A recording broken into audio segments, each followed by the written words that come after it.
Ini dia suara monyet.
Banyak orang yang sering mengistilahkan kulit yang sehat dan tahan banting itu seperti kulit badak.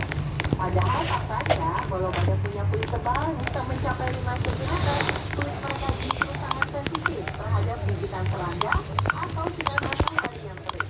Kulitnya terbuat dari lapisan kolagen, mudah terinfeksi, dan membuat badak merasa tak nyaman. Tak heran, mereka sering menggarukan tubuhnya di pohon atau menginginkan kulitnya. Ya ampun, kulit badak aja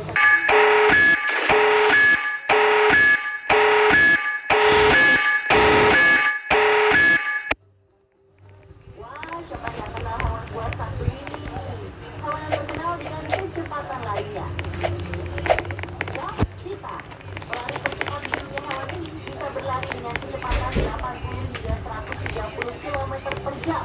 Setara dengan akselerasi mobil Lamborghini Aventador. Aduh, apes banget. Terletak pada otot dan sendi. Setengah dari masa tubuh kita terdiri dari otot. Bahkan 80% belakangnya merupakan otot yang bergerak cepat. Postur tubuh dari tulang dan ekor hingga kaki kita memiliki bentuk dan proporsi yang pas sehingga membuat kita berlari dengan cepat dan dinamis. Apakah kita juga bisa disebut lari culture?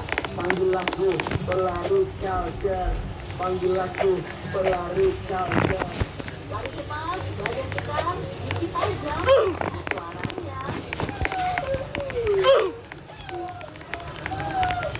Ya, imut banget sih. Ternyata kamu sok-sokan juga ya, Cita. Masih ada yang suka aku ya, pemirsa.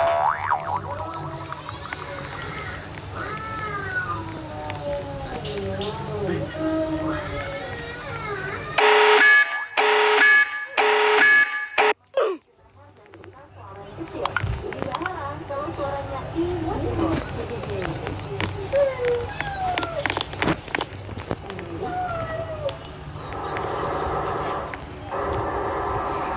Ini dia pertanyaan terakhir. Kalau ini kira-kira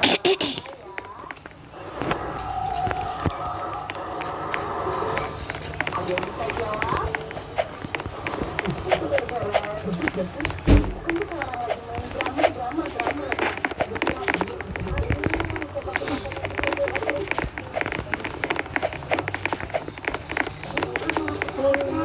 Tarik menang ya.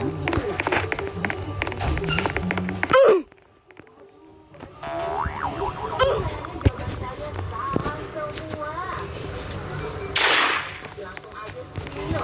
Siapakah pemilik suara ini?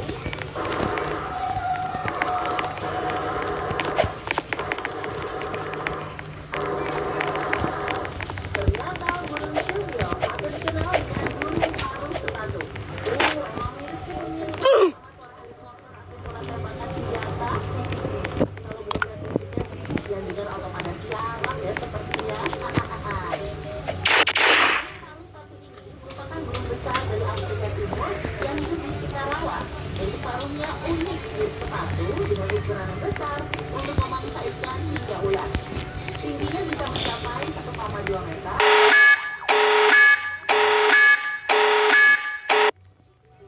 Rupanya burung ini termasuk jarang bersuara. Mereka mengeluarkan suara mirip senapan dan helikopter biasanya saat musim sawit tiba. Namun sayangnya, burung ini terancam punah dan hanya tersisa sekitar 3.000 hingga 5.000 ekor di dunia.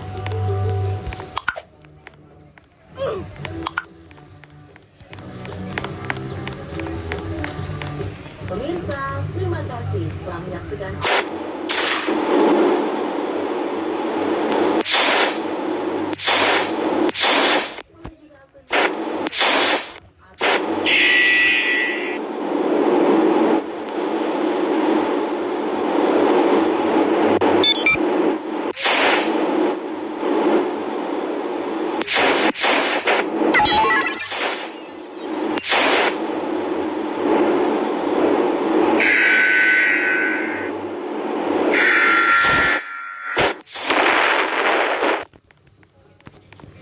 Pasca gelombang demonstrasi besar-besaran yang berlangsung sepanjang Agustus di berbagai daerah di Indonesia, perwakilan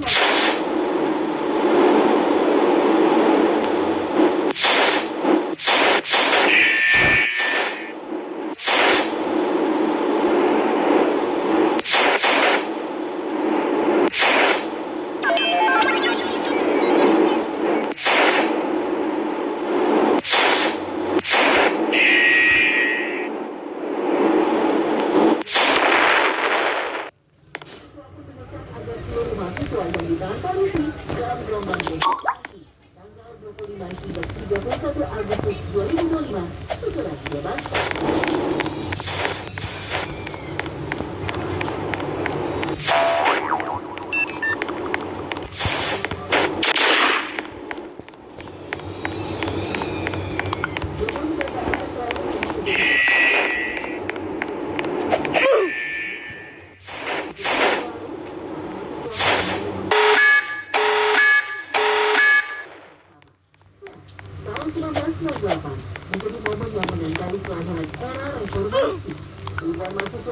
untuk DPR MPR.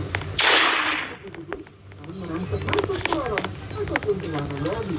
Mereka masuk dan membagi hingga menutup gedung hijau gedung DPR. Setelah itu, para mahasiswa menuntut Presiden Soeharto dilengsarkan dari jabatannya. Aksi di gedung DPR MPR kali itu merupakan pemerintahan Orde Baru.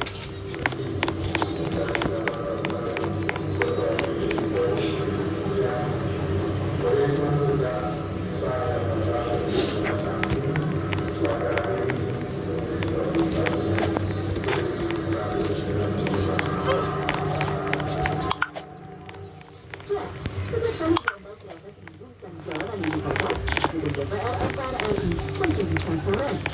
Bukan karena simbol semata, gedung DPR adalah rumah wakil.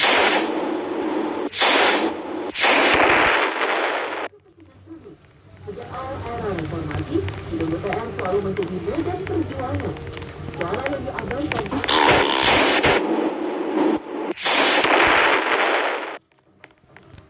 seperti momen 2 tahun lalu, gedung DPR di internet menjadi banyak masalah.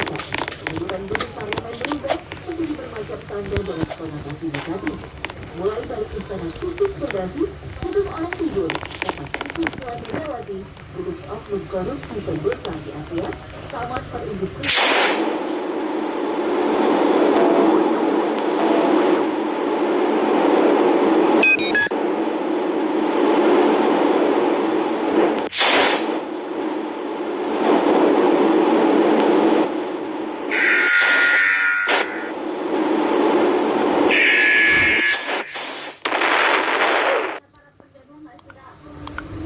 Hari-hari ada isu ayam. Kebagusan sih, terlalu enggak aja gitu kalau sekelas untuk perwakilan rakyat. Di balik arsitektur modern pertama di Indonesia dan hingar-bingar politik, ternyata beberapa tahun silam cerita dialami pegawai yang bekerja di lingkungan DPR. Mereka merasakan kehadiran sosok Boy pada tengah malam. Dan secara aneh disebut-sebut kerap terdengar. Salah satunya suara tangisan makhluk astral yang katanya menunggu capres parlemen. Di balik kisah-kisah mistis pemilu, ribuan orang dari berbagai latar belakang berdiskusi di lembaga legislatif. Apakah semata-mata karena semangat pengabdian kepada rakyat atau ada alasan lain? Apalagi untuk duduk di kursi DPR, belum